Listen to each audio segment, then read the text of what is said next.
امام زمانہ حضرت حجت ابن الحسن العسکری ارواحنا فدا علیہ الصلوۃ والسلام کو ان کے جد امجد مظلوم کربلا کے سلسلے میں تسلیت و تعزیت پیش کرنے کے لیے ایک مرتبہ پھر بآواز بلند صلوات پڑھ دیں۔ اللہم صلی علی محمد وعلی محمد وعلی محمد۔ علماء اعلام کی سلامتی کے لیے، اپنی اپنی پریشانیاں دور ہونے کے لیے، بے زروں کے زر کے لیے، بے گھروں کے گھر کے لیے، اسی سال کربلا کے زائرین کی لسٹ میں اپنا نام لکھوانے کے لیے، امام زمانہ کے ظہور میں تعجیل کے لیے ایک مرتبہ پھر بآواز بلند صلوات پڑھ دیں۔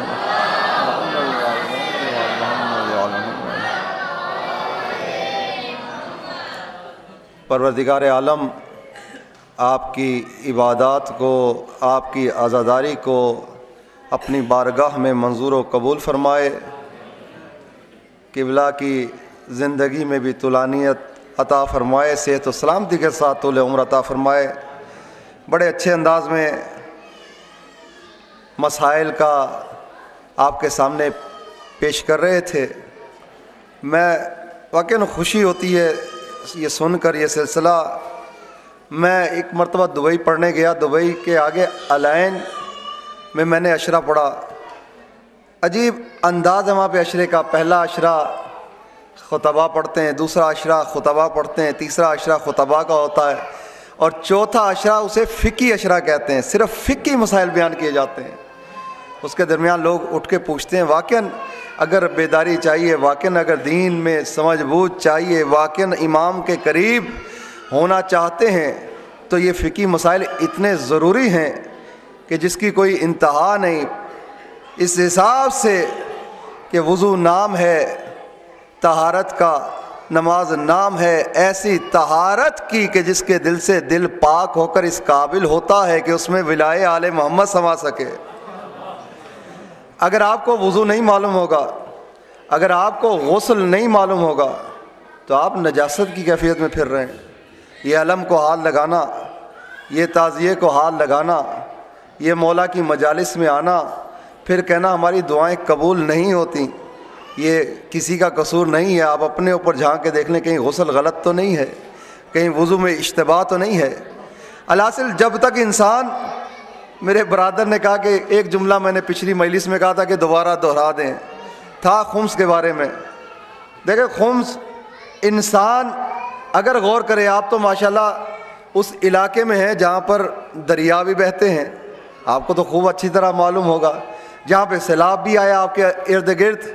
دیکھیں دریا میں اور عام پانی میں خصوصیت ہے، جب تک پانی رواں رہتا ہے وہ صاف رہتا ہے، لیکن جہاں پانی آ کے جم جاتا ہے، یعنی جہاں پہ آپ نے دیکھا ہوگا سیلاب کے علاقوں میں جہاں پانی آ کر رک گیا، کچھ دن گزرتے ہیں اس کے اوپر سبزہ بھی چھا جاتا ہے، اس کے اوپر مچھر بھی بیٹھنا شروع ہو جاتے ہیں، اس کے اوپر مکھیاں بھی بیٹھنی شروع ہو جاتی ہیں۔ یعنی پانی جب تک رواں ہے صفائی ہے، لیکن پانی جہاں پہ رکا اس کے اندر گندگی پھیل جائے گی۔ اب یہ گندگی کیا اثر کرتی ہے؟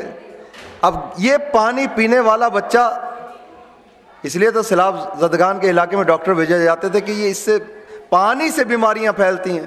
یہ سیلاب زدگان کے علاقے والے اب جب یہ گندا پانی پئیں گے، جس میں مچھر ہوں، جس میں مکھیاں ہوں، جس کے اوپر سبز رنگ کا وہ سارا حساب جمع ہو، اب جو پانی پیے گا تو بیمار ہوگا، لازماً مریض ہوگا۔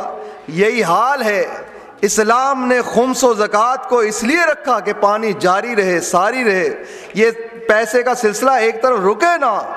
جہاں یہ پیسہ رکے گا وہاں پہ گندگیاں شروع ہو جائیں گی۔ اگر اپنی اولاد کو نیک کرنا چاہتے ہو، انصاف سے فرماؤ، آپ کے گھر کے اوپر ٹینکی بنی ہو، ٹینکی کے اندر اگر آپ چلے گئے کہیں سفر پہ، واپسی پہ آئے، ٹینکی کے اندر اتنے عرصے میں وہ پھیل جائے گی تمام چیزیں، وہ گندگی، اتنا عرصے کا پرانا پانی۔ اگر آپ کے بچوں نے وہ پانی پیا تو مریض ہوں گے۔ تو یہی حال ادھر ہے۔ اگر آپ چاہتے ہیں آپ کے بچے نیک و لائق رہیں، اس پانی کی سبیل یعنی اس پیسے کو رواں دواں رکھیں۔ یہ اسلام نے رکھا ہی اس لیے ہے تاکہ شریعت کے مسئلے، سادات کبھی کسی حال میں خالی نہ رہیں۔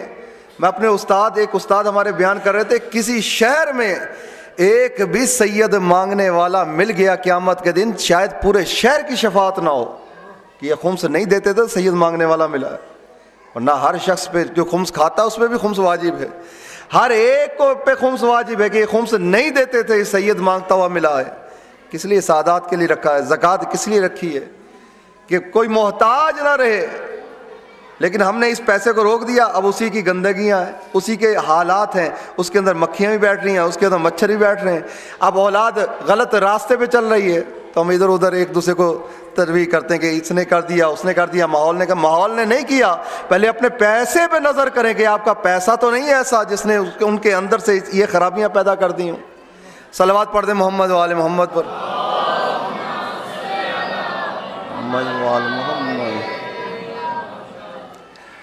آپ کے سامنے گزشتہ کئی روز سے ٹاپک میرا امام زمانہ علیہ السلام کے حوالے سے تھا, مولا کے حوالے سے, کہ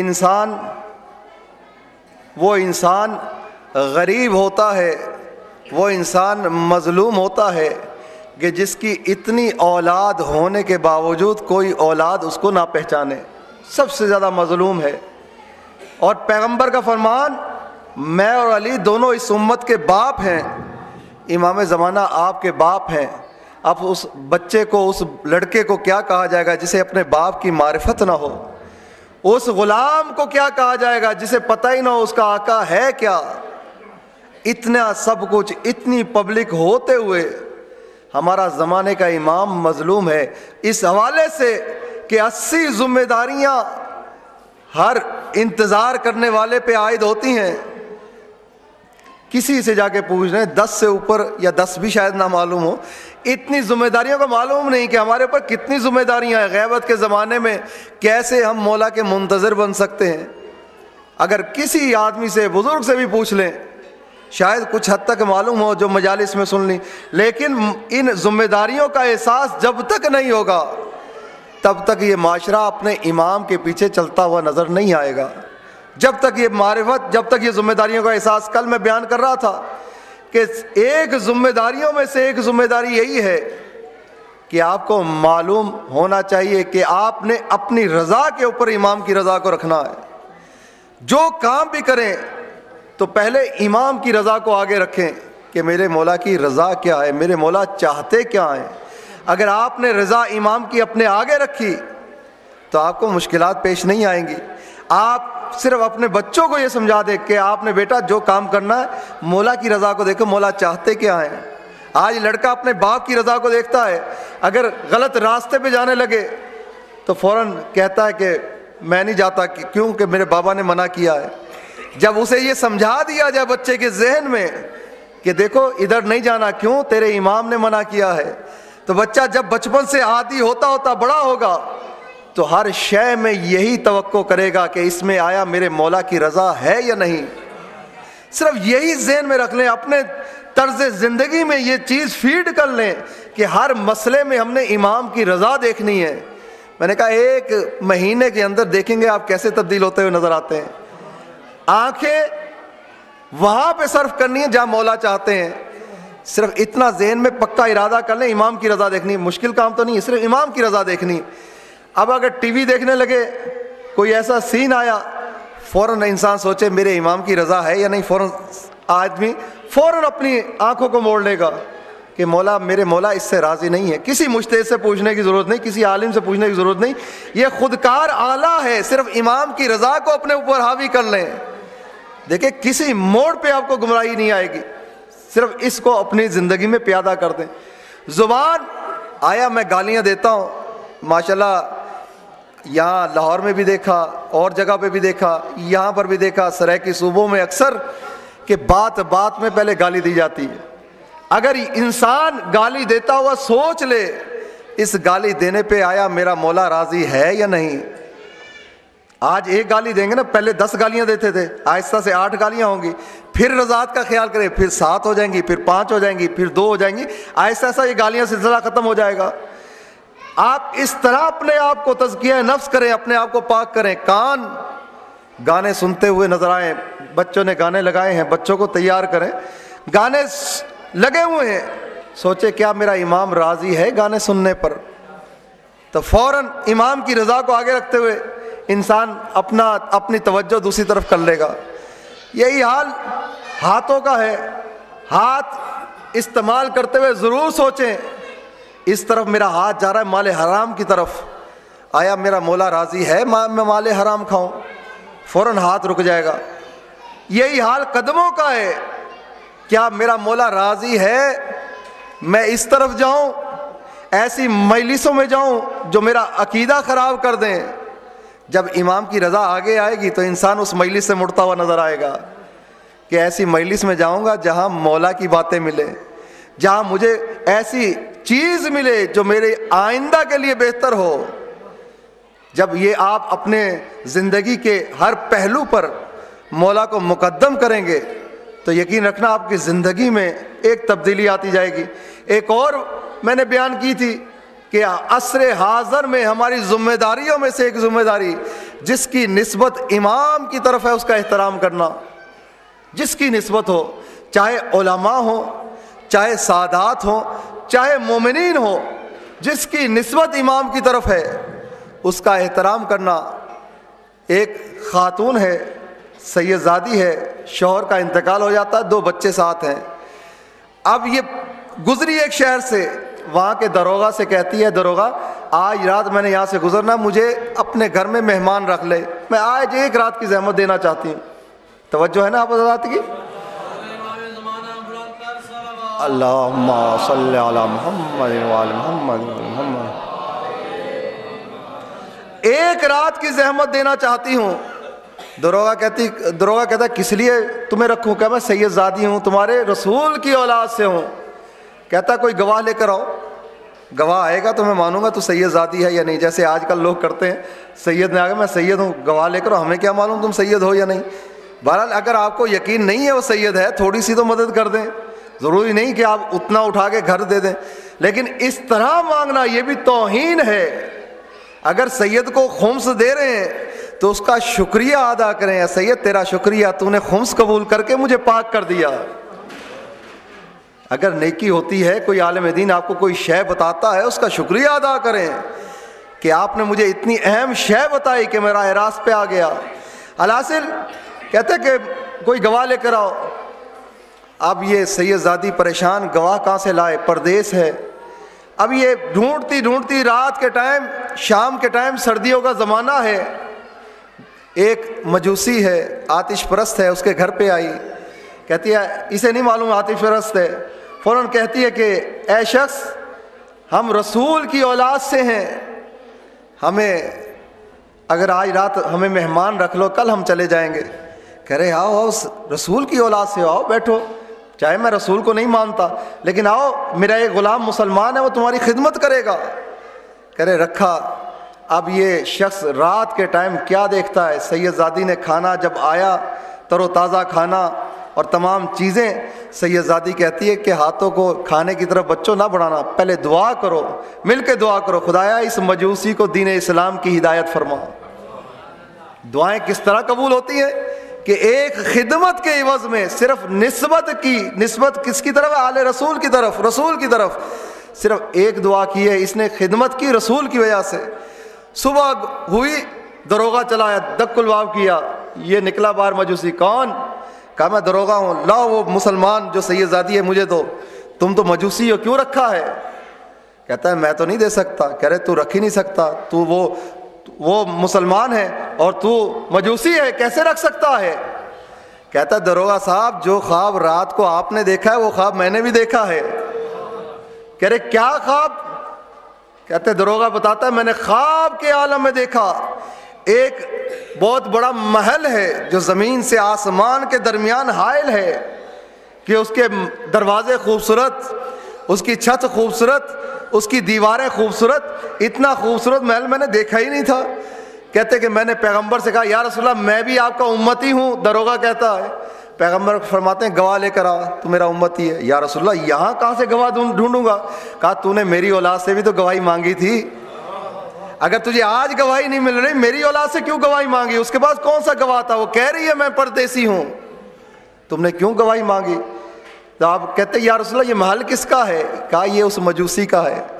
مجوسی فوراً کہتا ہے اب میں اسے نہیں دے سکتا. اس سید زادی کی دعا ہے, پیغمبر کی میری پہ نظر عنایت ہے, میں رات کو ہی مسلمان ہو چکا ہوں.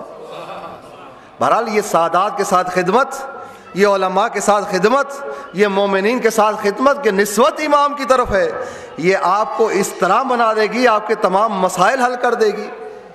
بہرحال ایک سید زادی کی مدد کرنا, اس کے حق میں کچھ عطا کرنا, اس کی دعا سے سارے مسئلے حل ہو سکتے ہیں. اگر خمس امام کی راہ میں امام کے پاس دیا جائے, زہرا کا لال آپ کے حق میں دعا کر دے, کیا اس کی دعا قبول نہیں ہوگی؟ ایک دعا کر دے کہ اے خمس دینے والے, تو نے میرے حصے میں سے حصہ نکالا ہے, خدا تیرے مال میں برکت دے. میں کہتا ہوں وہ مال, تمام مال تباہ ہو سکتا ہے, وہ مال تباہ نہیں ہو سکتا جس کے لیے امام زمانہ نے دعا کی ہو. یہ ملتان جہاں میں پڑھ رہا ہوں, ادھر کا ہی واقعہ بیان کرتے ہیں کہ ایک شخص ہے, امور خیرات میں حصہ لیتا ہے, کہتا ہے اس کی دکان کپڑے کی ہے, اطراف میں مارکیٹ میں آگ لگی, لوہے تک پگھل گئے, لیکن یہ کپڑے کی دکان میں ایک کپڑے کو آگ نہیں لگی. کس وجہ سے؟ کہ ہمیشہ خمس دینے کا عادی تھا. الحاصل زمانہ غیبت میں ہماری ذمہ داریوں میں سے کہ جس کی نسبت امام کی طرف ہو اس کا احترام کرنا ہے. ذمہ داریوں میں سے ایک اور ذمہ داری بتاؤں کہ ہمیشہ دعا کرتے رہیں, خدایا میرے ذہن سے کبھی زمانے کے امام کو فراموش نہ ہونے دینا. یہ دعا آپ کی دعا ہونی چاہیے, فراموش نہ ہونے دینا. فراموشی, امام کی فراموشی, یہ ایک بہت بڑا عذاب ہے اللہ کی طرف سے. جب شخص امام کو فراموش کر دے, جو شخص امام کو بلا دے گا, جس کے اوپر عذاب آ جائے, امام کو بھول جائے, وہ دوسری راستوں پہ چلنا شروع ہو جائے گا. کبھی ہمیشہ یہ دعا کرے, خدایا مجھے امام کی سوچ, امام کی فکر ہمیشہ میرے ذہن میں رہے. دعائے کمیل کا فکرہ ہے, اللہم اغفر لی الذنوب التی تنزل النقم, خدایا میرے ان گناہوں کو معاف کر دے جس کی وجہ سے تیرا عذاب آتا ہے. اب اس سے بڑا عذاب کیا ہوگا, انسان کے ذہن سے امام زمانہ نکل جائے. یہ امام کی محبت کا ملنا یہ بھی خیر ہے. صادق آل محمد کا فرمان, صلوات پڑھ دیں محمد والے محمد.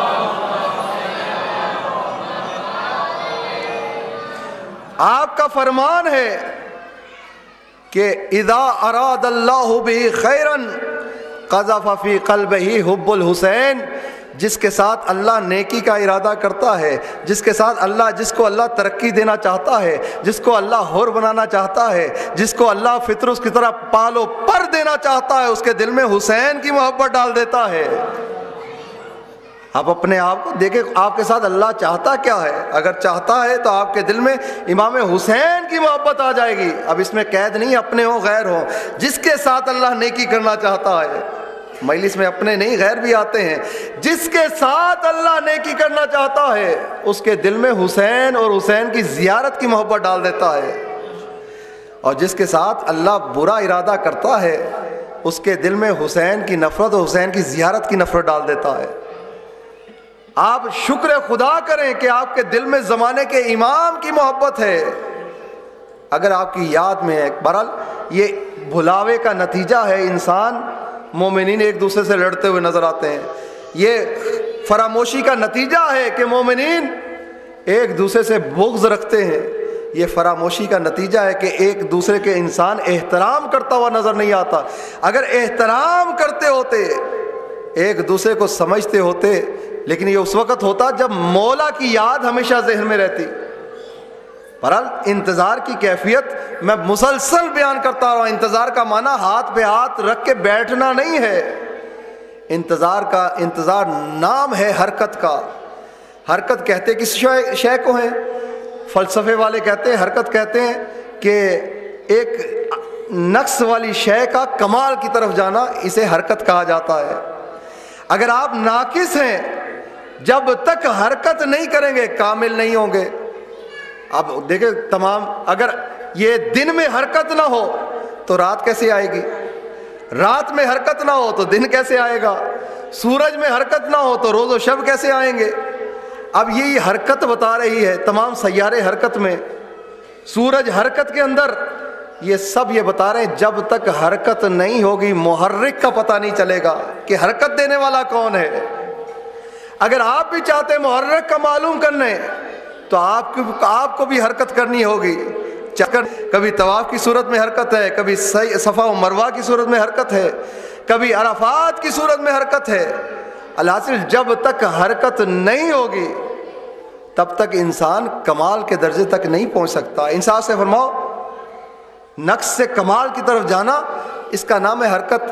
اب یہ آپ کے پاس بیج ہے، آم کے درخت کا بیج یا کسی اور درخت کا بیج، جب تک وہ گھر میں پڑا رہے گا کیا اس پہ آم کا درخت بن جائے گا؟ آپ کمرے میں الماری میں بہترین سجا کے رکھیں، ایک بوتل کے اندر آم کے درخت کا بیج پڑا ہے، کیا آم لگ جائے گا اس پہ؟ کب لگے گا؟ جب یہ آم کو زمین فراہم کی جائے گی، اس کو زمین کے اندر لگایا جائے گا، اب یہ دانہ حرکت میں آئے گا، اب یہ زمین کا سینہ جو اتنا سخت ہے چیر کے باہر نکلے گا، کومپل بنے گی، کومپل سے ایک درخت بن جائے گا، پھر اس کے اوپر میوے لگیں گے۔ بس یہ سارے حرکت کا نتیجہ ہے۔ آپ کو امام نے ایک زمینہ فراہم کر دیا، امام کی نظر عنایت آپ پر ہے، اگر آپ حرکت کرتے ہوئے نظر آئیں گے تو ثمرے کی صورت میں زمانے کے امام کی زیارت نصیب ہوگی۔ جب آپ بذر یا بیج کو بوئیں گے، اطاعت امام کے بیج کو، تب اس کا ثمرہ یہ ظاہر ہوگا، آپ کو اپنے امام کی زیارت نصیب ہوگی۔ لیکن اگر بوئیں گے نہیں، گھر میں بیٹھے رہیں گے، انتظار کر رہے ہیں، انتظار اس شے کا نام نہیں ہے۔ اگر گھر میں بیٹھیں گے انتظار کرنے تو آپ فاسد ہوتے جائیں گے، بیج کی طرح۔ بیج اگر الماری میں پڑا ہو تو اس کو کیڑا لگ جاتا ہے، کچھ دنوں کے بعد ختم ہو جاتا ہے۔ یہی حال ہے کہ اگر ہم بیٹھے رہے، ہم نے امام کی خاطر کوئی کام نہ کیا، یقین رکھیں کچھ عرصے بعد امام کی سوچ، امام کی معرفت آپ کے ذہن سے ختم ہو جائے گی۔ بس امام کی معرفت کو دوبالا کرنے کے لیے حرکت کی ضرورت ہے۔ میرا مولا چاہتا کیا ہے؟ انہی ذمہ داریوں میں سے اسی ملتی جلتی ذمہ داری، ہر روز یا جمعے کے روز بالخصوص امام سے تجدید عہد کرنا، بیعت کا اجاگر کرنا، بیعت باندھنا امام کے ساتھ۔ یہ بھی ذہن سے نکال دیجیے گا، ہمارے مذہب میں معصوم کے علاوہ کسی سے بیعت نہیں ہوتی۔ اگر بیعت ہوتی ہے تو معصوم کے ہاتھ پر، کہ معصوم ایسی شخصیت ہے جو انسان کو گمراہ نہیں کر سکتی، اس لیے معصوم کے ساتھ ہماری بیعت ہے، کسی اور کے ساتھ نہیں۔ ہر روز یا ہر روز جمعہ امام کے ساتھ بیعت کرنا۔ اب بیعت، جو انسان بیعت کرتا ہوگا مولا کے ساتھ، مولا اللہم انی اجدد فی ھذا الیوم وفی کل یوم عہدا وعقدا وبیعۃ لہ عنقی، مولا آج کے دن یا ہر روز پروردگار قیامت تک کے لیے میری گردن پہ آپ کی بیعت باقی ہے۔ اب جو ہر روز کس لیے کہا جاتا ہے کہ بیعت ہر روز تجدید کرو؟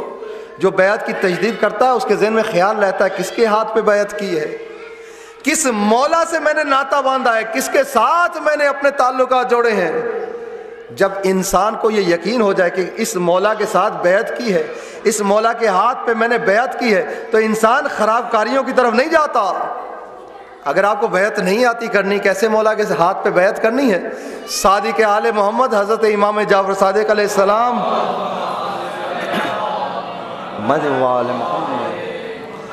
آپ ارشاد فرماتے ہیں، بیعت کے لفظ دعائے عہد کے اندر ہیں، کہتے جو صبح اٹھ کے دعائے عہد پڑھتا ہے، اس کے بعد یا مولا یا صاحب و زمان 3 مرتبہ کہتا ہے، یہ دعا ہے 1 صفحے سے بھی کم ہوگی۔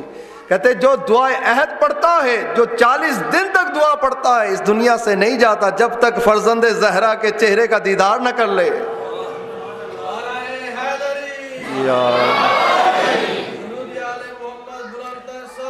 اللہم صلی علی محمد وعلی محمد۔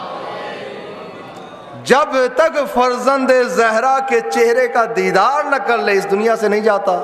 مولا فرماتے ہیں اگر چلا بھی گیا خدا کی مصلحت کے پیش نظر، جب امام ظہور کریں گے اس شخص کو اٹھایا جائے گا، اٹھ تیرے امام نے ظہور کیا ہے، چاہے تو ان کی مملکت دیکھ لے، چاہے آرام سے سوتا رہے۔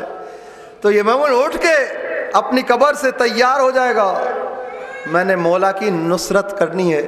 الحاصل امام کے ساتھ آپ تو کہتے ہیں ہمارا امام کے ساتھ ربط ہے، ہم مولا کے منتظر ہیں، آپ کے تعلق اور امام کے تعلق کی کوئی دلیل بھی تو ہو۔ کیا دلیل ہے آپ کے پاس کہ آپ مولا کے منتظر ہیں؟ آپ کے پاس نشانی کیا ہے مولا کے منتظر ہیں؟ میں جب پچھلے 2 سال پہلے دبئی اشرا پڑھنے گیا تھا، جس کے گھر میں رکا نا، بڑا سننے والا واقعہ ہے، اگر آپ سنیں گے تو شاید ایک نقطہ ہو جو آپ کے دل میں آپ اس پہ عمل کر دیں، شاید میری بخشش کا بھی ذریعہ بن جائے۔ کہ میں پہنچا، رات کو میں سویا ہوا تھا، آدھی رات کے ٹائم کسی نے آہستہ آہستہ سے دروازہ کھولا۔ دروازہ کھولنے کے بعد میں آنکھیں کھولے ہلکا ہلکا دیکھ رہا ہوں یہ ہے کون، دیکھا صاحب خانہ ہے۔ اب دروازہ کھولا، دروازہ کھولنے کے بعد مجھے آواز دی ہلکی سی، میں سمجھ گیا یہ دیکھنا چاہتا ہے مولانا جاگ رہے ہیں یا سو رہے ہیں۔ میں نے اپنے آپ کو سوتا بنایا، دیکھو کرتا کیا ہے، کیا کام کیا ہے۔ آیا، اس نے دروازہ کھولا، الماری کھولی، اس کے اندر سے ایک بکسہ نکالا۔ اب بکسے کے اوپر سے جب اس نے ڈھکن اٹھایا، پورا کمرہ یقین رکھیں عطر سے، خوشبو سے معطر ہو گیا۔ میں حیران پریشا کر کیا رہا ہے۔ تھوڑی دیر بعد اس نے ایک کھولی گٹھری، پھر دوسری گٹھری کھولی، پھر تیسری گٹھری کھولی، پھر چوتھی گٹھری کھولی۔ کہہ رہے اتنے احترام سے ایک چھوٹی سی تلوار نکالی، آنکھوں سے لگانے شروع کر دی، بوسے لینے شروع کر دیے۔ میں نے کہا بھائی یہ کیا چکر ہے؟ میں نے آنکھیں کھولی، بھائی یہ کیا چکر ہے، یہ تلوار کا کیا کام؟ کہتا یہ میں نے امام کی یاد میں، امام کی نصرت کے لیے خرید کے رکھی ہے، ہر روز اٹھ کے اس کے دیکھتا ہوں، اسے پیار کرتا ہوں، اس کو آنکھوں سے لگاتا ہوں، مولا کب ظہور کریں گے، کب میں یہ تلوار کو استعمال کروں گا۔ برحال ایک رابطہ اپنا اور امام زمانہ کے ساتھ رکھا ہے نا۔ آپ کا کیا رابطہ ہے؟ آپ اپنے ذہنوں میں جھانک کے دیکھیں، اپنے دل میں جھانک کے دیکھیں، آپ کا کیا رابطہ ہے؟ آیا نماز امام زمانہ کے ذریعے رابطہ ہے آپ کا، یا زیارت آل یاسین کے ذریعے رابطہ ہے آپ کا، یا امام زمانہ کی دعائے عہد کے ذریعے رابطہ ہے آپ کا، یا امام کے ساتھ کہتے ہیں ہمارا امام ہے آپ کے، لیکن کس طرح سے رابطہ ہے، کیسے ثابت ہو، دلیل کیا آپ کے پاس کہ آپ کا کوئی امام موجود ہے؟ میں نے اپنا نہیں، اکثر لوگوں کو وہاں پر جن سے سنا، ایک آدمی کو سن کے حیران رہ گیا، ہر روز کم از کم 1 مرتبہ نماز امام زمانہ پڑھتا ہے، اور زیادہ سے زیادہ 5 مرتبہ نماز امام زمانہ پڑھتا تھا۔ 1 مرتبہ کم از کم، زیادہ سے زیادہ 5 مرتبہ ہر نماز کے ساتھ نماز امام زمانہ۔ اب بتائیں اس کے پاس تو دلیل ہے کہ میرا امام سے رابطہ ہے، میرا امام موجود ہے۔ آپ لوگوں کے پاس کیا دلیل ہے؟ جھانک کے ضرور دیکھیے گا، یہ لمحہ فکریہ دے رہا ہوں، جا کے گھر میں سوچئے گا، ہمارا مولا تو موجود ہے، ہم ایک مولا کے ماننے والے ہیں، لیکن مولا سے ربط کیا ہے ہمارا تعلق کیا ہے مولا کے ساتھ؟ یہ ذمہ داریوں میں سے ایک ذمہ داری ہے، کوئی نشانی رکھنا جس سے آپ کا اور مولا کا تعلق پتہ چلے کہ آپ امام کا انتظار کر رہے ہیں۔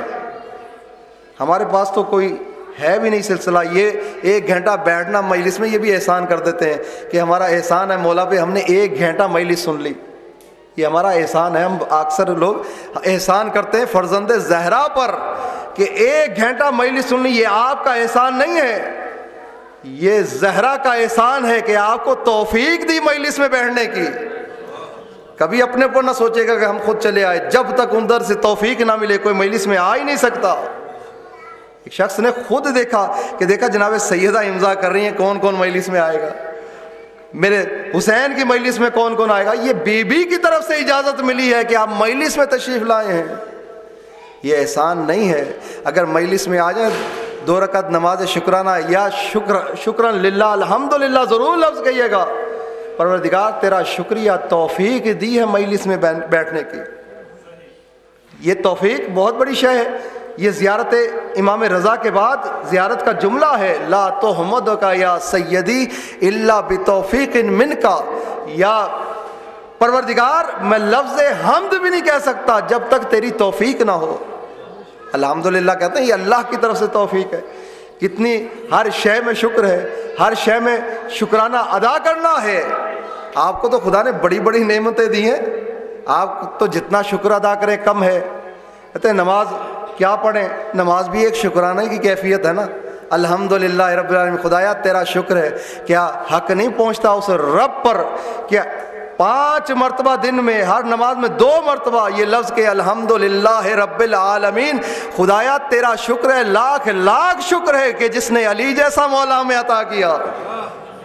جس نے امام زمانہ جیسی ہستی ہمیں عطا کی، کیا وہ خدا مستحق نہیں ہے شکرانے کا کہ ہم اس کا شکرانہ ادا کریں؟ ہمارا تو وارث موجود ہے، ہمارا تو امام موجود ہے۔ یہ کس نے بتایا؟ علماء نے بتایا کہ ہمارا وارث موجود ہے۔ انہوں نے بتایا معرفت امام کیا ہے، امام کی شان و شوکت کیا ہے۔ جن کا امام کے ساتھ ربط رہتا ہے نا، میں رات کی مجلس میں یہی عرض کرا، بیعت کے موضوع پہ چل رہی، کہ امام کے ساتھ ہر روز اور ہفتے میں کم از کم جمعے کے دن ضرور بیعت کرے انسان، اگر نہیں آتی دعائے عہد کے ذریعے۔ امام تو ہاتھ بڑھا کے بیٹھے ہیں، آؤ میرے ہاتھ پہ ہاتھ تو رکھو، پھر دیکھو دنیا کی تمام لغزشوں سے کیسے بچاتا ہوں، لیکن ہم دور ہی کھڑے ہیں، مولا ہم ہاتھ نہیں رکھیں گے۔ واہ واہ کیا بات ہے ہمارے امام کی، ہمارے امام کی شان کیا ہے۔ امام کہتے ہیں اپنا ہاتھ میرے ہاتھ میں تو دیکھو، ایک قدم تو بڑھاؤ، زہرا کا لال ایک قدم اور بڑھائے گا، آپ کا ہاتھ تھام لے گا، آپ کو تمام رنجشوں سے تمام برائیوں سے بچا لے گا۔ ہم کہتے ہیں نہیں مولا ہم ہاتھ نہیں بڑھائیں گے، آپ آگے آ جائیں۔ یہ تو طریقہ نہیں ہے، جب تک انسان خود نہیں بڑھے گا، خود نہیں چاہے گا مولا میرا ہاتھ تھامے، کیسے ادھر سے ہاتھ تھاما جائے گا؟ اتنا بہترین امام، اتنا معصوم امام آپ کو ملا ہے، کائنات میں کسی کو نہیں ملا۔ جب ایسا امام ملا ہو، امام کا مطلب کیا ہے؟ ہر دکھ اور درد کے علاج کا نام ہے امام، پریشانیوں کے حل کا نام ہے امام۔ میں اکثر بیان کرتا ہوں، جب بچے کو مشکل پیش آتی ہے تو باپ کو پکارتا ہے، اسی طرح جب مومن کو مشکل پیش آتی ہے تو امام کو پکارتا ہے۔ وہ کہتا ہے بابا مجھے پیسے چاہیے، یہ کہتا ہے مولا مجھے پیسے چاہیے۔ انا و علی ابوا ھذہ الامہ، میں و علی دونوں اس امت کے باپ ہیں، تو زمانے کا امام آپ کا باپ جب آپ کو مشکل پیش آیا کرے، زمانے کے امام کو ضرور پکارا کرے۔ ہمارے مذہب کے بہت بڑے عالم دین جن کا نام سید ابو الحسن اصفہانی ملتا ہے، بہت بڑے عالم دین گزرے ہیں کہ اکثروں نے خواب میں دیکھا کہ جہاں امام بیٹھے ہیں اس دروازے پہ یہ سید کھڑے ہیں، جس کو اجازت دیتے ہیں وہ امام سے ملاقات کرتا ہے۔ اتنا نزدیکی تعلق امام زمانہ کے ساتھ اس دنیا سے جانے کے بعد یہ سید ابو الحسن اصفہانی مؤسس حوزہ علمیہ نجف اشرف تھے۔ اس لیے علماء کی واقعات بیان کرتا ہوں کہ ان لوگوں نے وہ تزکیہ نفس کیا تاکہ آپ کو پتہ یہ چلے کہ آپ کا امام موجود ہے۔ اگر علماء اس مقام تک پہنچے، ان علماء نے درس دیا کہ ہم پہنچ سکتے ہیں تو تم بھی پہنچ سکتے ہو اس مقام تک، تم بھی وہ مقام حاصل کر سکتے ہو۔ کہتے کہ علامہ سید ابو الحسن اصفہانی نجف کا حوزہ چلاتے تھے۔ اب حوزے کے اندر جتنی مشکلات ہوتی تھیں، طالب علموں کو، ایک دو طالب علموں کو دیکھا بیچارے سوکھی روٹی کھا رہے ہیں، ان کے پاس کھانے کو کچھ نہیں ہے، اور یہاں تک نوبت پہنچی لوگوں نے قرضہ دینا بند کر دیا۔ کہتے کہ سید ابو الحسن اصفہانی نے لوگوں سے بات کی، اس میں راجہ محمود آباد بھی ہے، کہ پیسے بھیجو تاکہ ان طالب علموں کے مسئلے حل کیے جائیں۔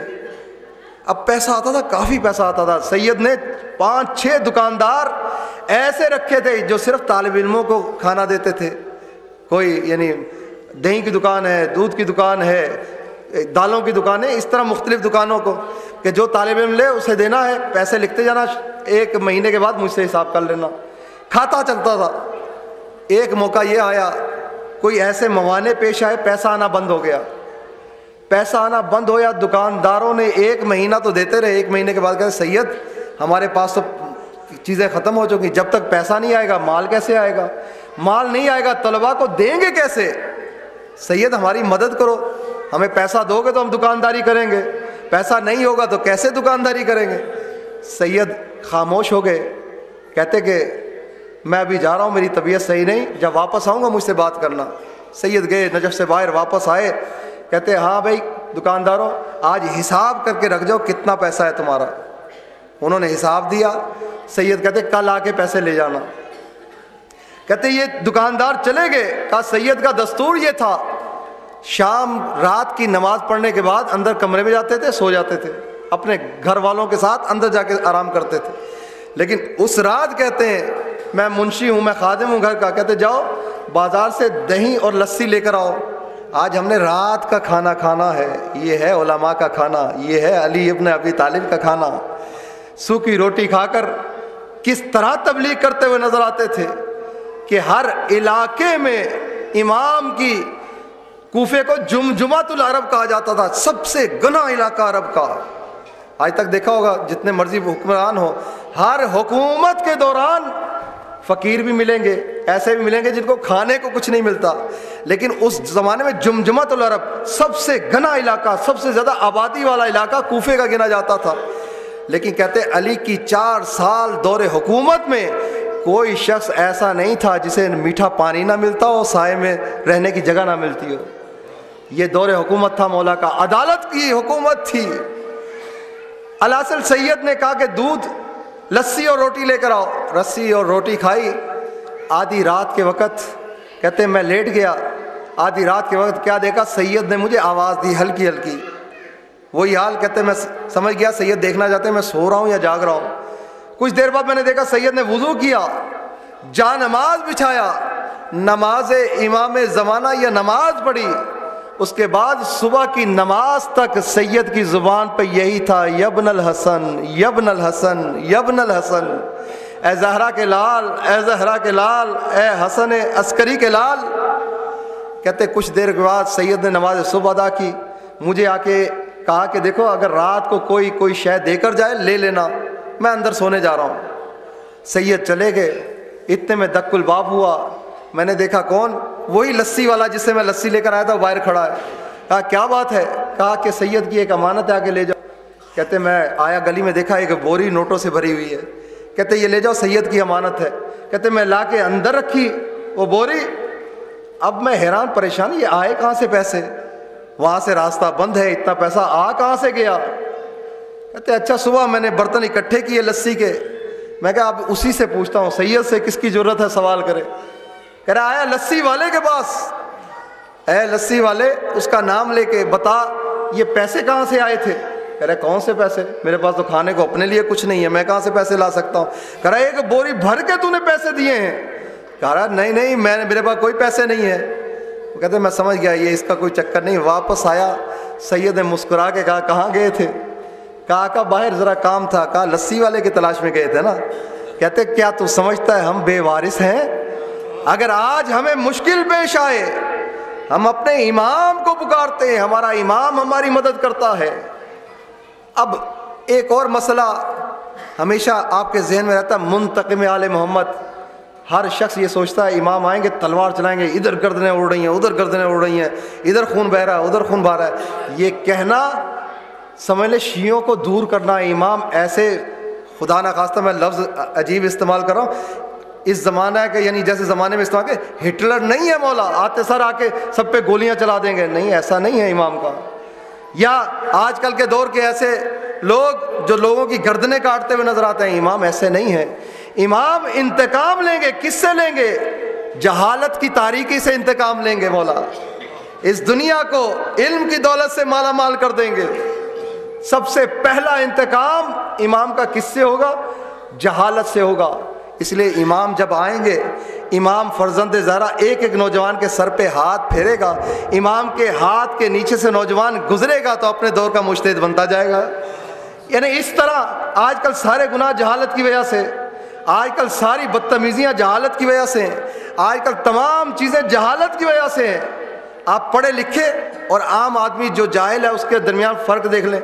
عام آدمی بات بات پہ گالی دیتا ہوا نظر آئے گا، لیکن تھوڑا سا پڑھ لکھ جائے اب اس کی زبان میں فرق آنا شروع ہو جائے گا. اب اس کی زبان پہ گالیاں نہیں ہوں گی، تھوڑا احترام ہوگا. اس سے بڑھ جائیں جتنا اس کے بعد علم آتا جائے گا، پھر اور وہ اسی طرح سے عاقلانہ باتیں کرتا ہوا نظر آئے گا. اگر کوئی عالم بن جائے اس کی زبان میں فرق آتا جائے گا. عالم کے بعد بیٹھے دیکھیں کیسا لطف آتا ہے بات کرنے میں، اس سے گفتگو کرنے میں. مجتہد بن جائے علم کی بڑھتی ہوئی سطح کے حساب سے، اب اس کی گفتگو میں اور فرق آ جائے گا. بس امام اس جہالت سے انتقام لیں گے، ان کے سروں پہ ہاتھ پھیرتے جائیں گے. ہر شخص اپنے دور کا مجتہد ہوگا. ایک اور لوگوں کے ذہن میں آتا ہے، بڑے وثوق سے ہمارے کچھ ممبر پہ آنے والے ایسی بات کرتے ہیں کہ لوگ بڑے خوش ہوتے ہیں کہ 25,000 مجتہدین کی گردنیں کٹیں گی. سنتے رہتے ہیں نا آپ لوگ، 25,000 مجتہدین کی گردنیں کٹیں گی. آج تک نہ میں نے کسی کتاب میں پڑھا، نہ ابھی تک دیکھا کہ کسی دور میں 25,000 مجتہد رہے ہوں. آج بھی گن لیں، ترقی کا دور ہے، سب سے زیادہ مجتہد ہیں. گنتی کے 100 بھی نہیں بنتے جا کے. 25,000 مجتہد کی گردنیں اڑیں گی. بھائی کوئی سوچ و عقل کی بات کرو، کس کی بات پہ یقین کر رہے ہو؟ اول تو حدیث نہیں ملتی، اگر حدیث صحیح ہے تو وہ مجتہد نہیں ہوں گے، یہ مجتہد ہوں گے جن کے سر پہ امام ہاتھ پھیریں گے، ان کی معرفت کامل ہو جائے گی۔ ایسے کامل معرفت والے جب امام کا انکار کریں گے، ان کی گردنوں پہ امام کی تلوار چلے گی۔ یا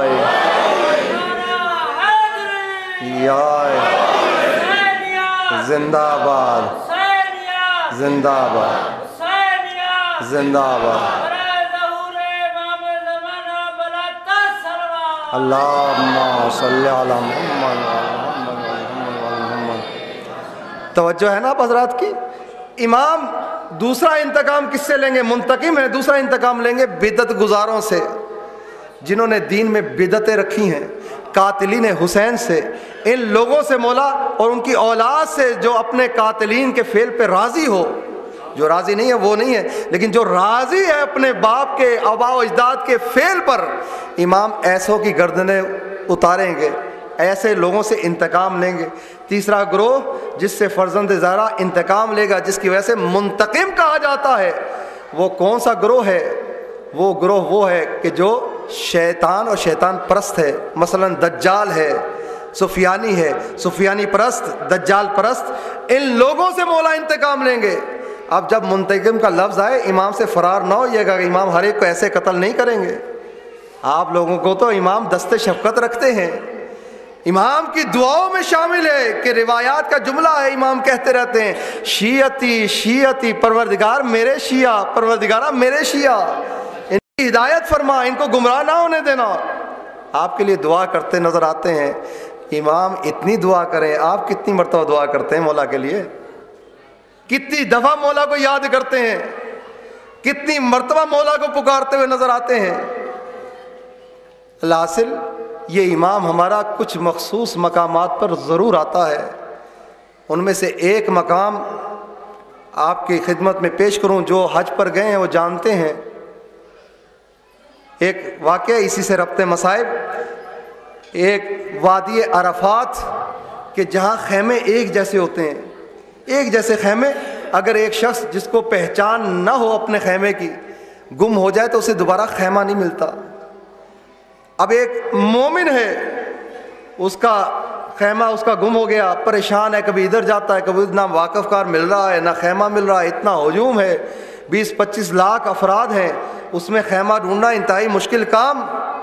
جب اسے خیمہ نہ ملا، صبح سے ظہر ہو گئی، ایک مرتبہ اس کی زبان سے نکلا، یا حجت ابن الحسن ادرکنی، مولا میری مدد کو۔ اللہ جانے کس خلوص سے نکلا تھا کہ ایک مرتبہ کیا دیکھا، ایک عرب ہے، سبز رنگ کا رومال پہنا ہے، قریب آ کے کہتے ہیں اے مومن پریشان کیوں ہے؟ کہا آقا بڑا پریشان ہوں، مجھے خیمہ نہیں مل رہا۔ آقا کہتے یہی تو سامنے تمہارا خیمہ ہے جس کو ڈھونڈ رہے ہو۔ ایک مرتبہ یکدم اس کے ذہن میں کیا تھا، پہچان جاتا ہے یہ ہمارے امام ہیں۔ کہتا مولا مومنین سے آپ کیوں نہیں ملتے؟ کہا ہر مومن سے میں ملتا ہوں، وہ مجھے نہیں پہچانتا۔ یہی حال ہوگا آج آپ سے امام مل رہے ہیں مجلس میں، پتہ نہیں کہاں بیٹھے ہیں، ملتے ہیں۔ کب آپ کو یاد آئے گا؟ جب قیامت کا سما ہوگا یا ظہور کا زمانہ ہوگا، جب انسان امام کو دیکھے گا، یہ تو وہی امام ہے، میرے ساتھ تو بیٹھے تھے مجلس میں، جب مجھے مشکل پیش آئی تھی یہ تو میرے ساتھ آئے تھے، مجھے تسلی دے کر گئے تھے۔ اس وقت یاد آئے گا کہ امام کو کہاں کہاں میں نے دیکھا تھا۔ ذرا کلال آپ کو بھلا ہی نہیں بیٹھا۔ کہتے کہ میں نے کہا مولا کہاں کہاں ملتے؟ کہا تمام مومنین سے ملتا ہوں، یہ نہیں پہچان سکتے۔ کہا آقا میری آپ سے ملاقات ہوگی کہیں اور؟ آقا کہتے ہیں ہاں تمہارے ساتھ ملاقات ہوگی۔ کہا کہاں؟ کہا جب پڑھنے والا، مجلس پڑھنے والا میرے چچا عباس کا ذکر کرے گا، وہاں تیرے ساتھ ملاقات ہوگی۔ کہتے میں آیا اپنے اس خیمے میں، اب کہتے میری زبان بند ہو چکی ہے، نہ میں کچھ بول سکتا ہوں نہ میں کچھ کہہ سکتا ہوں، میری زبان پہ جیسے تالے پڑ جاتے ہیں، یہ کیفیت کا عالم ہے۔ کہتے میں کسی کو بتا نہیں سکتا کہ مولا کل آئیں گے۔ اتنے میں کرے مجلس شروع ہوئی، میں لوگ مجلس سن رہے ہیں، میری نظریں ادھر ادھر ہیں کہ مولا کہاں ہیں، مولا کہاں ہوں گے۔ کہتے اتنے میں کچھ دیر گزری، واعظ نے مولا عباس کا ذکر کیا تو میں نے کیا دیکھا، فرزند زہرا دروازے پہ کھڑا ہے اور آنسو بہا رہا ہے۔ کہا آقا آ کے بیٹھ جائیں۔ کہا میرے چچا کا تذکرہ ہے، میں کیسے بیٹھ کے سن سکتا ہوں؟ پس پتہ چلا جہاں غازی عباس کا ذکر ہو وہاں امام زمانہ ضرور آتے ہیں۔ آئیے چلیں کربلا کی طرف۔ جب یہ قافلہ کربلا سے مدینے سے کربلا کی طرف گیا نا، بچے چھوٹے چھوٹے ساتھ ہیں۔ اب بچے پیاس کا عالم ہے، گرمی کی شدت ہے، جب کسی بچے کو پیاس لگتی تھی تو آواز دیتا تھا چچا میری مدد کرو، چچا مجھے پانی پلا دو۔ امام اسے پانی پلاتے تھے۔ ادھر سکا، نام ہی سکا پڑ گیا تھا، سکا پانی پلانا، مولا عباس جا کے پانی پلا دیتے تھے۔ بچے اتنے عادی ہو چکے تھے مولا عباس کے، اتنے عادی ہو چکے تھے کہ جب لفظ پانی آتا تھا ساتھ عباس کا ذہن میں نام آتا تھا، اتنے عادی ہو چکے تھے۔ کہہ رہے 7 محرم وہ محرم ہے کہ جب خیموں سے الاتش کی صدائیں بلند ہوئیں، الاتش کی صدائیں بلند ہوئیں۔ کیا دیکھتے ہیں، مولا عباس نے خیموں میں جانا چھوڑ دیا، خیموں کے باہر چکر لگا رہے ہیں۔ ایک شخص پہنچا، مولا آپ خیموں میں کیوں نہیں جاتے؟ کہا کیسے جاؤں خیموں میں، جب خیموں میں جاتا ہوں چھوٹے چھوٹے بچے ہاتھوں میں مشکیزیں لے کر میرے پیچھے پیچھے چلتے ہیں، چچا پیاس لگی ہے، چچا پانی پلا دے۔ اجرکم اللہ، اجرکم اللہ۔ ایک موقع وہ آتا ہے، مولا عباس آتے ہیں، کہا آقا اب مجھے اجازت دے دیں، میرا سینہ تنگ ہو چکا ہے، آقا اس سے آگے میری برداشت نہیں ہے۔ یہ مولا عباس سے بعید ہے کہ ایسا جملہ ادا کریں کہ میری برداشت نہیں ہے۔ یہ کہنے کا مقصد کیا تھا؟ فرمانا یہ چاہتے تھے آقا اگلی منزل جانے اور آپ جانے، زینب کا پردہ جانے تو آپ جانے، علی اصغر جانے آپ جانے، آقا اس سے آگے میں برداشت نہیں کر سکوں گا، آقا مجھے اجازت دیں۔ امام فرماتے ہیں عباس تو میری فوج کا علم بردار ہے، حسین تجھے کیسے اجازت دے؟ کہ آقا جہاں فوج گئی وہ علمدار بھی جانا چاہتا ہے۔ ایک مرتبہ امام خاموش، ایک بچی کے رونے کی آواز آئی، بابا مجھے پیاس نے مار ڈالا ہے۔ امام نے جیسے یہ صدا سنی کہا بھیا عباس لڑنے بعد میں جانا، پہلے جا کے سکینہ کے لیے پانی کی سبیل کرو۔ مولا عباس آئے، علم اٹھایا، ایک مرتبہ سکینہ سے کہتے ہیں بیٹی اپنا مشکیزہ دو، مشکیزہ لیا، علم کے ساتھ باندھا۔ آج بھی علم جب اٹھتا ہے اس کے ساتھ مشکیزہ ساتھ ہوتا ہے علم کے ساتھ۔ ذرا غور کیا کریں، میں بھی غور کرتا ہوں، مجھے کبھی کبھی ایسے لگتا ہے یہ مشکیزہ نہیں ہے، یہ عباس کے ساتھ سکینہ لپٹی ہوئی کہہ رہی ہے چچا واپس آ جاؤ، اب سکینہ پانی کا سوال نہیں کرے گی، اب پانی نہیں مانگے گی۔ اجرکم اللہ، اجرکم اللہ۔ ایک مرتبہ مولا عباس چلنے لگے، چند قدم کے فاصلے پہ چلے تھے، ایک خیمے سے آواز آئی بھیا میری ایک بات سنتے جاؤ۔ مولا عباس واپس آئے، دیکھا جناب زینب کے خیمے میں آئے، 2 زانو ہو کے بیٹھ گئے، آقا زادی کیا حکم ہے؟ عباس ایک بات سنانا چاہتی ہوں، بچپن سے میرے دل میں ہے، بچپن سے دل میں ہے، آج اظہار کرنا چاہتی ہوں، آقا زادی حکم فرمائے۔ کہا کہ عباس جب میں چھوٹی تھی ایک دن میرے سر سے چادر اتر گئی، جب میرا سر برہنہ ہوا میرے بابا نے میرے سر کے بوسے لینے شروع کر دیے، میرے ہاتھوں کی کلائیوں کے بوسے لینے شروع کر دیے۔ میں نے کہا بابا آپ کیا کر رہے ہیں؟ کہا زینب میں اس جگہ کے بوسے لے رہا ہوں جن ہاتھوں میں رسن باندھی جائے گی، میں اس سر کے بوسے لے رہا ہوں جس سر سے چادر اترے گی۔ کہا عباس بابا نے کہہ دیا، میں تعجب کرتی تھی جس کے 18 بھائی ہوں کس کی مجال ہے اس کے سر سے چادر چھین سکے؟ ارے میں یہ کہتی تھی جس کا عباس جیسا بھائی ہو کس کی مجال ہے اس کے سر سے چادر چھین سکے؟ لیکن بھیا عباس ابھی تک شک میں تھی، لیکن آج مجھے یقین ہو گیا کہ میرے سر سے چادر بھی اترے گی، میرے سر میں میرے ہاتھوں میں رسن بھی ڈلے گی، مجھے بے مکنا و چادر کوفہ و شام کے بازاروں میں جانا پڑے گا۔ اجرکم اللہ۔ بی بی سے رخصت ہوئے، چلے کہاں؟ اس گھاٹ میں جہاں سے پانی کا مشکیزہ بھرا، اپنے گھوڑے کو کہتے ہیں گھوڑے تم بھی پانی پی لے۔ گھوڑے نے اپنا سر اٹھا لیا، شاید اپنی زبان میں کہا آقا جہاں سکینہ پیاسی ہو وہاں میں پانی پی لوں۔ امام جیسے پیاسے گئے تھے ویسے نکل آئے۔ آپ نے یہ فکرہ سن لیا لیکن اس پہ ذرا غور نہیں کیا۔ دیکھیں ایک پیاسا آدمی جسے پیاس کی شدت ہو، اگر پیاس کے عالم میں پانی کی ٹینکی کے قریب چلا جائے اور ٹینکی سے واپس پیاسا آ جائے، کمال کی بات ہوتی ہے۔ پیاسا آدمی ٹینکی کے قریب جا کے پانی بھی موجود ہو نہ پیے تو ناممکنات میں سے ایسا شخص کہ ٹینکی کے پاس جا کے پانی نہ پیے۔ لیکن میری جان قربان وفائے عباس پر، جیسا پیاسا پانی میں گیا تھا ویسا پیاسا پانی سے نکلا۔ ایک مرتبہ چلے ہیں، بھاگی ہوئی فوج نے ہجوم کیا، اعلان ہو گیا عباس کو یہ پانی خیموں تک نہیں جانا چاہیے ورنہ تا قیام قیامت لڑ نہیں سکو گے۔ تمام عباس عباس کے سامنے زیر ہو جاؤ گے۔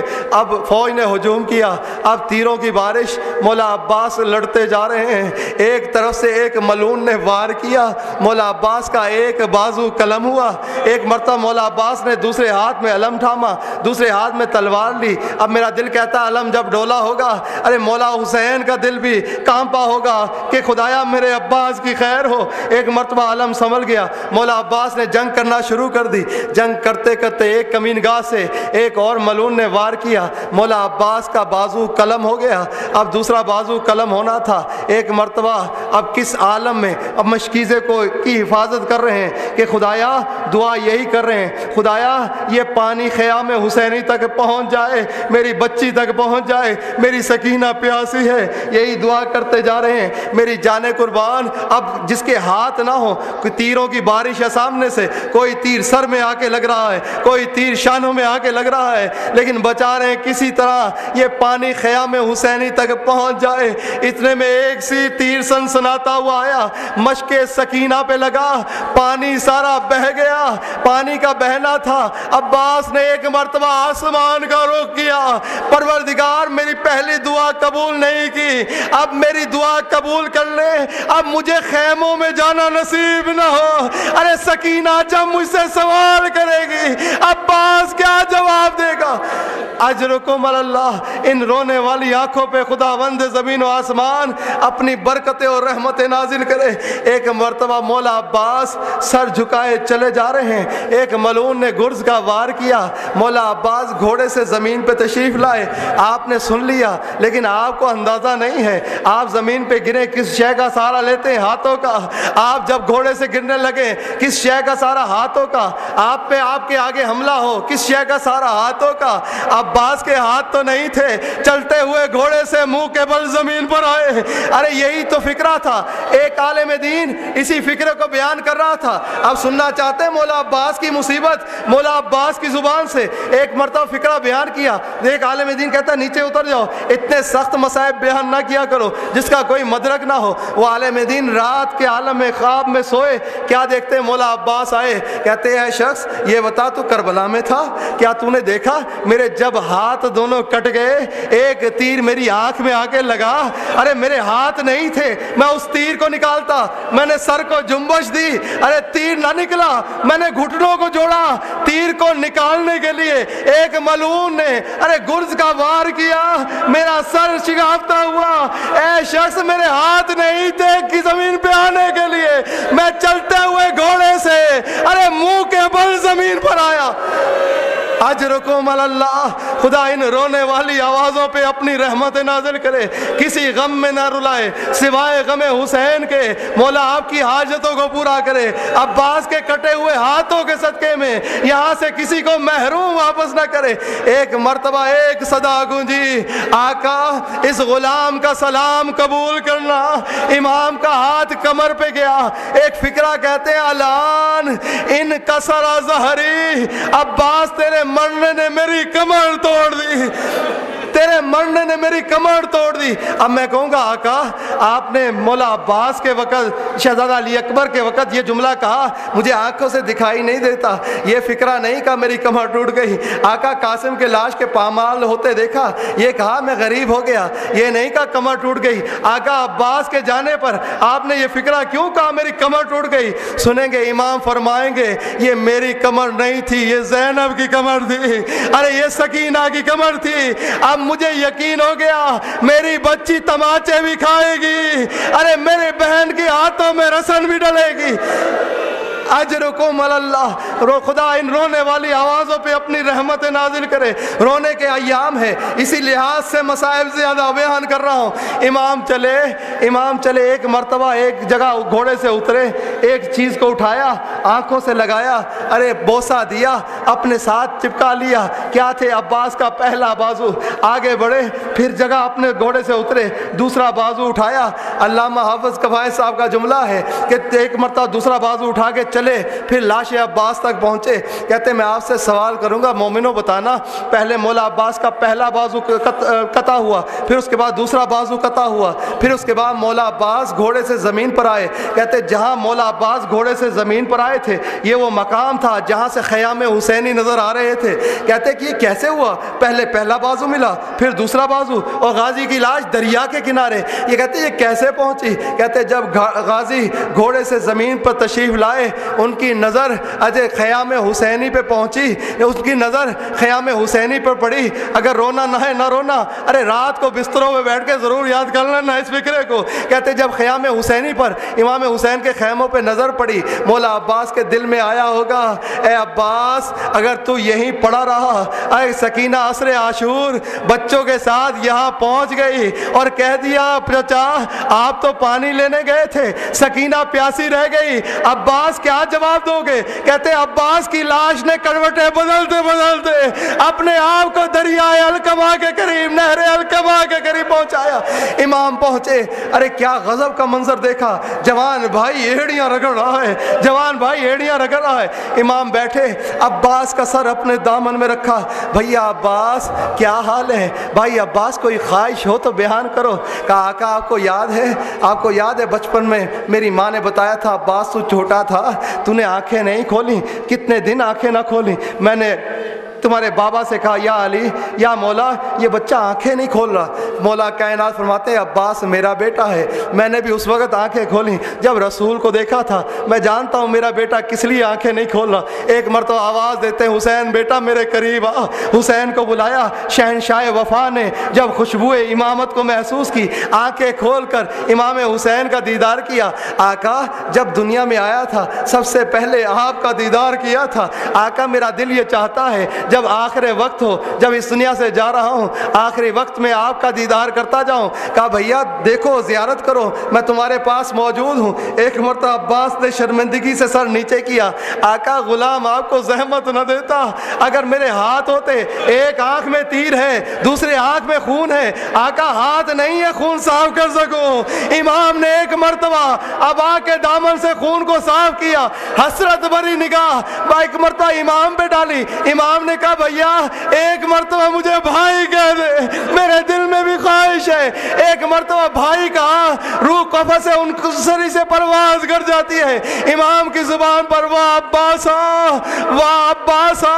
آخری جملے امام اٹھے, علم مشکیزے کو علم کے ساتھ باندھا, علم لے کے چلے. سکینہ نے علم کو آتے دیکھا, بچوں کو اکٹھا کیا, لو میرے چچا آ رہے ہیں, اب تم سب کو پانی ملے گا. سکینہ پیاسی ہے لیکن پہلے تمہیں پانی پلائے گی پھر خود پانی پیے گی. اتنے میں جب قریب پہنچے کیا دیکھا, علم تو آ رہا ہے لیکن علمدار نہیں ہے. حسین علم اٹھا کے لا رہے ہیں. بچی بھاگتی ہوئی بابا کے قدموں سے لپٹی, ایک فکرہ کہتی ہے بابا اے نا امی العباس, چچا عباس کہاں ہے. امام فرماتے ہیں بیٹی اب چچا کا انتظار نہ کرنا, تیرا چچا دریا کے کنارے, ارے دازو کٹوا کر سو چکا. الا لعنت اللہ سیعلم الذین ظلموا ای منقلب ینقلبون انا للہ و انا الیہ راجعون. انہی روتی ہوئی آنکھوں کے ساتھ پروردگارہ ہمارے اس توسل کو قبول فرما. پروردگارہ ہمارے گناہوں سے درگزر فرما. پروردگارہ وہ گناہ جو ہمارے اور امام کی معرفت میں حائل ہیں ان گناہوں کو معاف فرما. پروردگارہ تمہیں واسطہ سید الشہداء کا, تمہیں واسطہ مولا عباس کا. پروردگارہ بلکہ اس طرح کیوں نہ کہہ دوں, پروردگارہ عباس کے کٹے ہوئے ہاتھوں کا صدقہ ان اٹھے ہوئے ہاتھوں کو میں اپنی بارگاہ سے محروم نہ لوٹانا. ان میں جو پریشان حال ہیں ان کی پریشانیوں کو دور فرما, جو مقروض ہیں ان کے قرضوں کو ادا فرما, جو حاجت مند ہیں ان کی حاجات کو بلّا, جو بے اولاد ہیں ان کو اولاد عطا فرما. ایک بچہ میرے ساتھ آتا ہے, اس میں بوک سے والد بیمار ہیں, پروردگار اس کے والد کو صحت عطا فرما, ان کی مشکلات کو دور فرما. پروردگارہ یہ پر آشوب زمانہ ہے,